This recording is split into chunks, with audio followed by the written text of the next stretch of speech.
Bismillahirrahmanirrahim. Assalamualaikum warahmatullahi wabarakatuh. Alhamdulillahirabbil alamin. Assalatu wassalamu ala asyrafil anbiya'i wal mursalin sayyidina wa maulana Muhammadin wa ala alihi wa sahbihi ajmain. Amma ba'du. Baiklah, di sini saya akan memperkenalkan nama saya Muhammad Iqbal, NPM 18124533.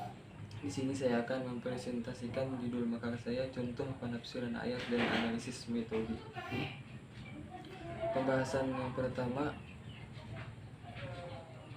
1. Penafsiran ayat menggunakan metode tafsir Al-Mansur. Dalam menafsirkan ayat Al-Quran, Al-Tabari tampak menggunakan tafsir Al-Quran dengan ayat Al-Quran lain sebagai penafsirannya, sebagaimana contoh dalam ayat Al-Quran surah An-Naba ayat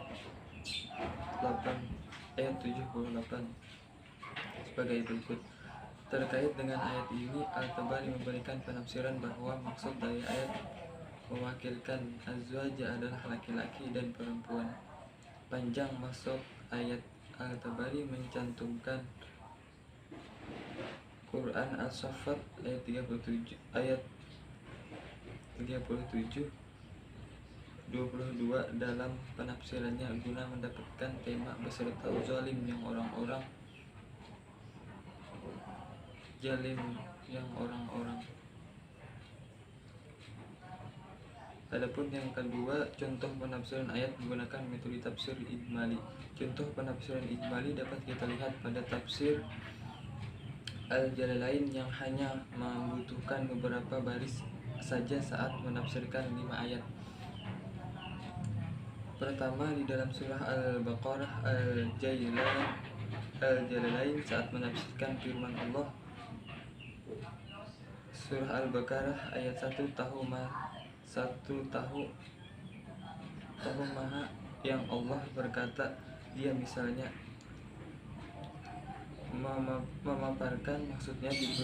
Demikian pula halnya saat menafsirkan firman Allah SAW, Alkitab hanya menyatakan yang dibaca oleh Muhammad SAW. 3. Contoh penafsiran ayat menggunakan metode tafsir tahlili. Untuk menggunakan penafsiran ayat Al-Quran yang menggunakan metode tafsir tahlili, berikut kutipan penafsiran potongan ayat 34 dalam surah An-Nisa yang ditafsirkan oleh Al-Tabari dalam karyanya Jami' al-Bayan fi Tafsir Al-Quran Karim jilid 1. Kaum laki-laki itu adalah pemimpin bagi kaum wanita. Oleh karena itu Allah telah melebihkan sebahagian mereka laki-laki atas sebahagian yang lain.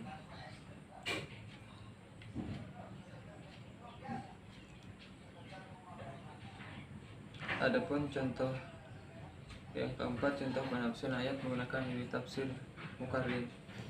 Quraisy siap prediksional, yaitu ayat 126 surah Al-Imran dengan ayat 10 surah Al-Anfal.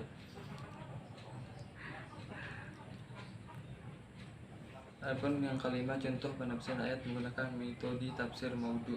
Ayat-ayat yang riba yang diturunkan di Madinah terdapat dalam surat An-Nisa ayat 160 sampai 161 yang mengisyaratkan tentang keharaman riba.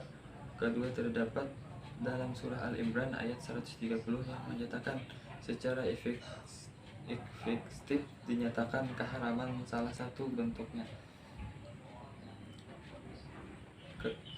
Kemudian analisis perbandingan.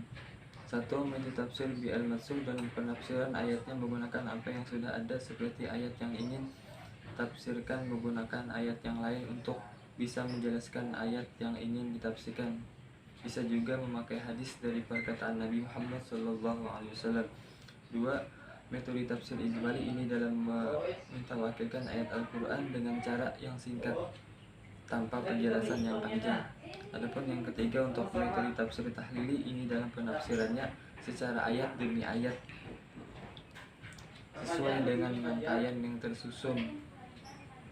di dalam Al-Quran. Jika memakai tafsir ini harus mengikuti naskah Al-Quran dan menjelaskan secara sedikit demi sedikit. 4.